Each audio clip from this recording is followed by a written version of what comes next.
all, this is Marissa with Linguabilities. Today we are going to talk about how you can create PDFs and use PDFs for your distance learning and telepractice. So the first thing that you'll want to do is check out your PDF reader. The most well-known option is, of course, Adobe Acrobat, and you can get the reader version of Adobe Acrobat for free. What this will allow you to do is view, print, sign, and annotate. What it won't allow you to do is to protect and convert PDFs. So I'm going to show you some things that you might want to be able to do with your Word documents and PDFs, especially if you're sending documents and you want to make sure that they are password protected. That's where you're going to need the paid version. So if you look at doing it through Adobe, you do get a free trial for a week. And then after that, I think they just upped the price because I was paying like $12, $13 a month, and now it is $15 a month. And you do have to pay for the entire year, unfortunately. But it lets you have that password protection. Another option is Nuance, and this is their Power PDF standard. It's a competitor with Adobe Acrobat. You can see that they even mention it right here. And instead of having to pay every month for an entire year and never actually getting full, it's a subscription, with Adobe. This is actually buying the product. So you pay $90 and you just own the product. I played around with Nuance for a little bit because I was tired of paying the subscription to Adobe, but honestly, I think Adobe is just easier to use. I didn't really like Nuance, but I know a lot of people do, so I wanted to bring up this option because it does let you do all of the protection and converting and editing that you can do in the paid version of Acrobat that you can't do in the free version. Okay, so the first thing I want to show you is what a PDF looks like in Acrobat. This is just a freebie that I've gotten off of Teachers Pay Teachers, so I can't take credit for it, but it is a really nice one. And this person created it and then saved it as a .pdf file. So if we scroll down through it,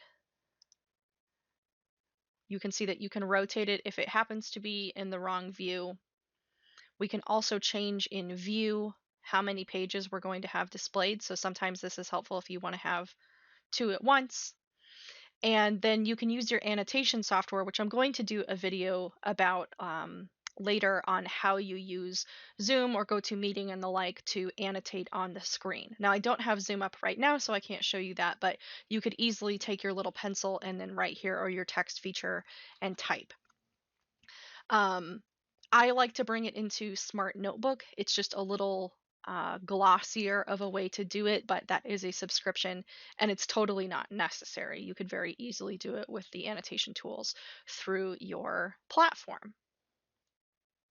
Now, one thing that the paid version of Adobe will let you do is actually edit this. So I can create my own PDFs.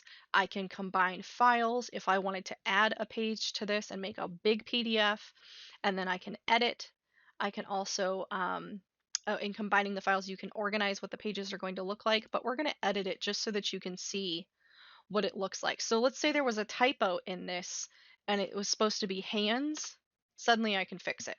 So you can't do that in the free version, but you can with the paid, and that's pretty handy.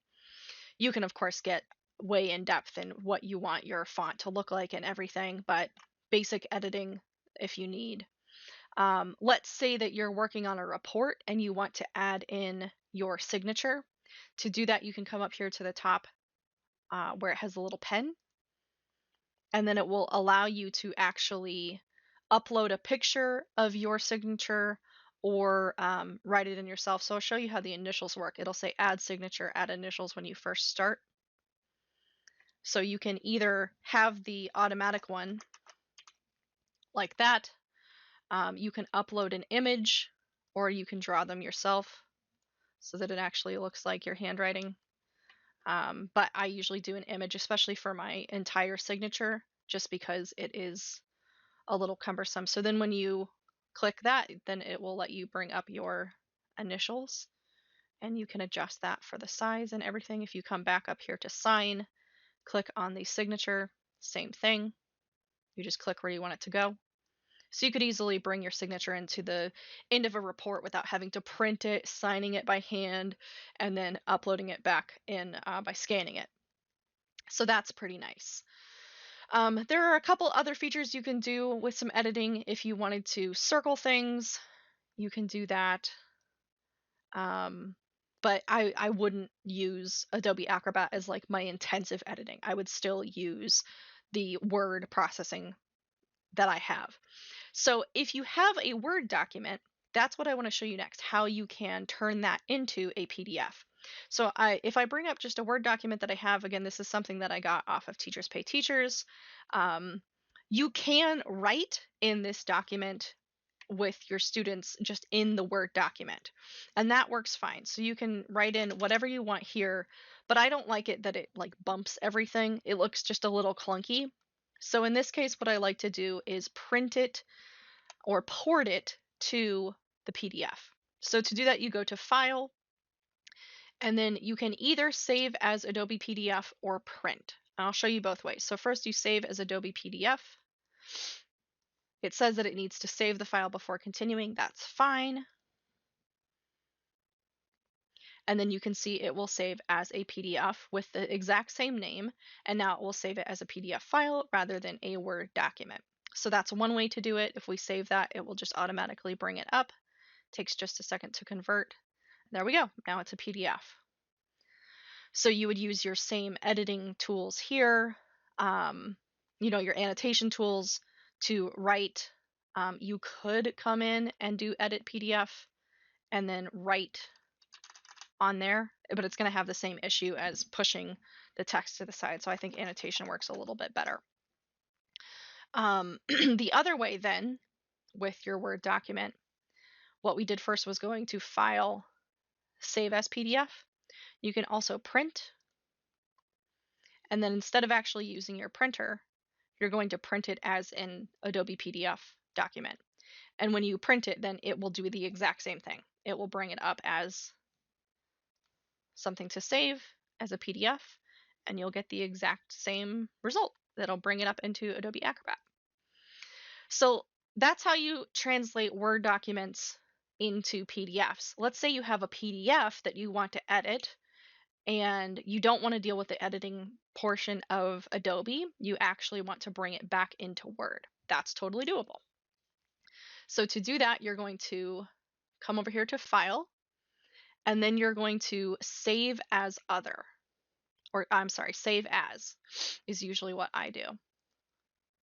Doesn't really matter where you put it. We'll just put it in a folder. But what I'm going to do is change it to the type of file that I want. So I'm going to change it to a Word document. We'll just put it in my documents. And then it's converting it backwards. So back into a Word document. So this is the original one that we have.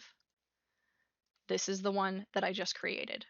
Looks exactly the same. So it did exactly what I wanted it to. And now I can come in here and I can edit this as well. So that's how you go back and forth between Word documents and PDFs. Now, the biggest thing that I think is important about Adobe is the password protection.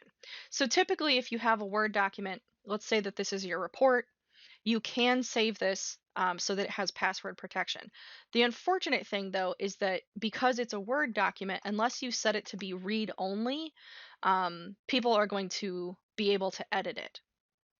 So the first thing you'll do is come up here to Review, and then over where it says Protect, you're going to restrict the editing. So we want to edit it, we want to restrict it so that nobody can make changes. And we're going to set this so that it applies to everybody when we save it like this. So if we start enforcing this protection, then it prompts you to put in a password. And so it could easily just be speech. It could be the date of birth of the client. Of course, you're going to have to give that password to everybody so that they can actually open the document, but that will at least prevent them from accessing it. I like to do the same thing, but in Acrobat. I think it just looks a little bit more polished. and then I'll have two versions, but it's not a huge deal. So let's say this is your report, you've converted it from a Word document over to PDF. You can do a very similar thing. Oops, sorry, that's not where I want to go. We're going to come down to this protect icon, the little shield, and then it will prompt you if you want to protect using a password. There's other things that you can do, like with a certificate, but I just use the password. And then you can decide, is this for people who are viewing it, for people who are editing it? If they also have the version that allows them to edit, I just say it's for viewing. It'll tell you how strong your password is. This is just speech. And then when you apply it and save, it will save it as a protected thing. So now if we try to open it up again, I just tried to reopen it, and now it prompts with a password. So this is what I do for reports when I'm sending them to families.